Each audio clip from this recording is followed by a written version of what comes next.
dag står der inddæmningspolitik på programmet, og vi har Harry Truman, USA's præsident, i studiet. Så velkommen til dig. Jo, tak. Jeg vil starte med at høre, hvad er inddæmningspolitik? Hvad går den i sin enkelhed ud på? Jo, inddæmningspolitik er den politik, som vi i USA er begyndt at føre over i Europa. Vi har jo siden Monroes tid med Monroe-doktrinen haft en politik om ikke at blande os i europæisk politik, med det henblik, at de så ikke blander sig i amerikansk politik. Men efter både den store krig og 2. verdenskrig, der har vi følt i regeringen, at det er nødvendigt at gå ind og have en lidt mere aktiv tilstedeværelse i Europa, for at sørge for, at de nationer, der var hårdt ramt under 2. verdenskrig, kan blive genopbygget både økonomisk og politisk. Okay, men hvordan har I så tænkt, at det skal blive til handling? Hvad har I decideret tænkt jer at gøre? Jo, altså. Sovjetunionen er jo begyndt kraftigt at ekspandere i Europa. Vi lægger ikke låg på, at de tydeligvis gerne vil sprede deres indflydelse til både til flere af de østlige nationer i Europa og også de vesteuropæiske lande. For at modarbejde det, eller ikke modarbejde, men for at modvirke det, har vi så også, vi føler i USA, i regeringen, at det europæiske demokrati er i fare. Sovjetunionen er en totalitær sammenslutning af nationer, det er en totalitær regering, og der er ikke meget plads til demokrati og folkestyre i sådan en sammenhæng. Vi føler i USA, at det er, eller vi mener i den amerikanske regering, at det er en stor, meget truende situation, vi er ude i, der nemt kunne lede til krig og undertrykkelse, og det må vi bekæmpe for enhver pris. Demokratiet er det mest værdifulde menneske, nogensinde har skabt. Men hvilke midler bruger I? Det, der gavner den totalitære stat mest, er, når folket ikke selv gør noget.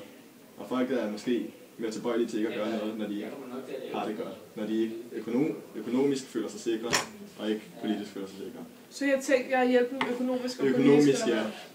Udenrigsminister George Marshall, han havde følt på samme måde som mig. Og vi kom frem til en plan, der skulle sikre det europæiske folks økonomiske velstand. Vi har tænkt os, vi kalder det Marshallplanen, efter min gode ven George Marshall, og vi har tænkt os at tilbyde de europæiske lande, de europæiske nationer, økonomisk støtte, så de kan få genopbygget deres økonomi, og på den måde kan sikre demokratiet i Europa.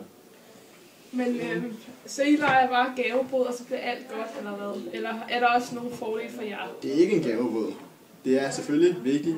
Det er det rigtige at gøre, føler vi. Mener vi i regeringen.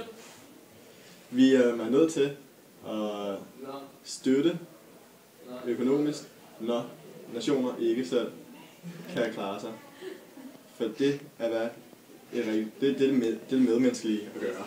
Ja. Har I så også tilbudt Sovjetunionen?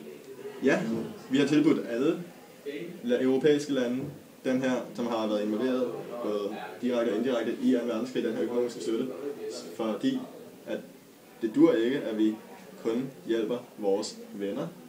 Vi er også nødt til at hjælpe. Vi er nødt til at hjælpe alle, der har brug for vores hjælp. Så vi tilbyder også den her økonomiske hjælp til de sovjetiske nationer.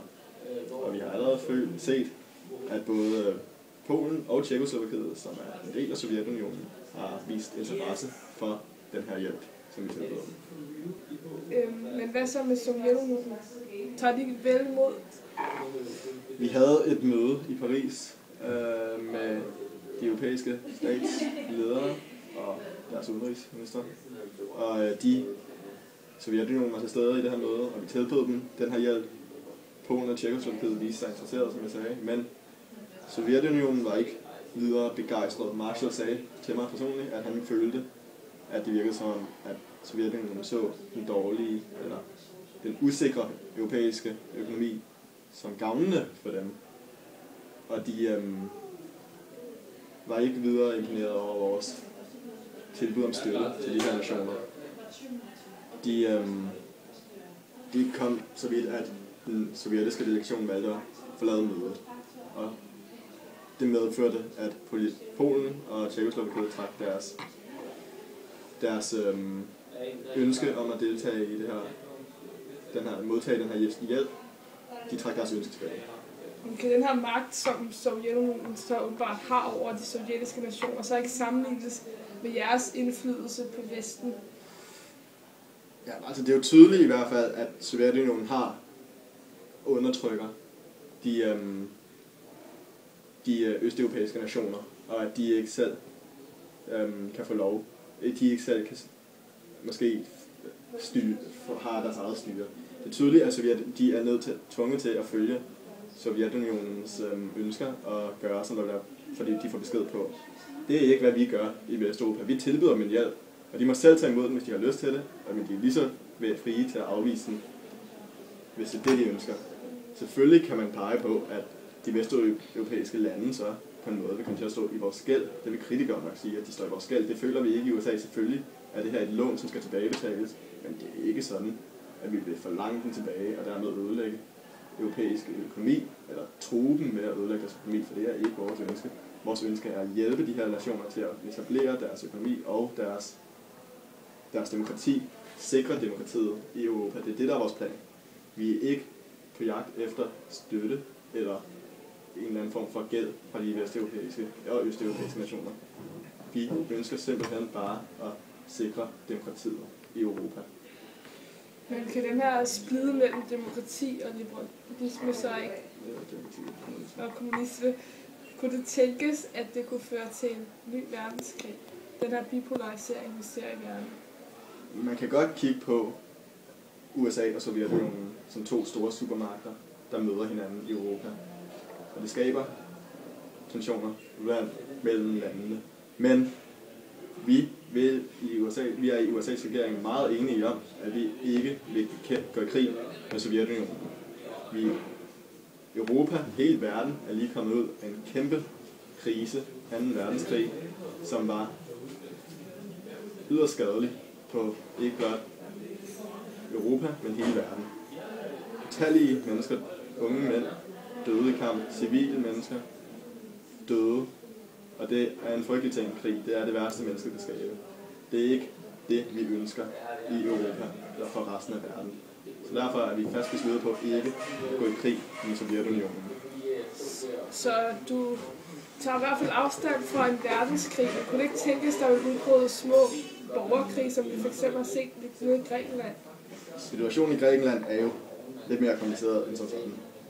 I Grækenland, der blev regeringen væltet, og efterfølgende prøvede kommunisterne at tage magten, og der blev ikke lagt skjul på, at Sovjetunionen støttede. Sovjetunionen, som er kommunistisk, er en kommunistisk nation, en kommunistisk sammenslutning af nationer. Der blev ikke lagt skjul på, at de støttede kommunisterne i at overtage magten i Grækenland. Og som store tilhængere af demokrati, føler vi ikke, mente vi ikke i USA, at vi bare kunne stå stille og kigge på, mens demokratiet blev truet i Grækenland af de her totalitære magter. Så derfor besluttede vi i regeringen at støtte liberalisterne i den græske borgerkrig. Det jo ført til sejr.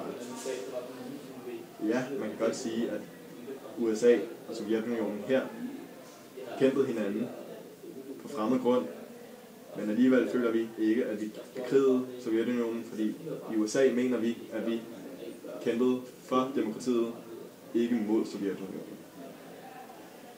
Og et sidste spørgsmål her på falderebet. Har I tænkt jer at bryde ind i Korea og Afghanistans optøjer? Det er meget tidligt at snakke om. Der er ikke udbrudt krig i hverken Korea eller Afghanistan endnu. Der er uroligheder i nationerne, men det er jo ikke vores ansvar at blande os i det.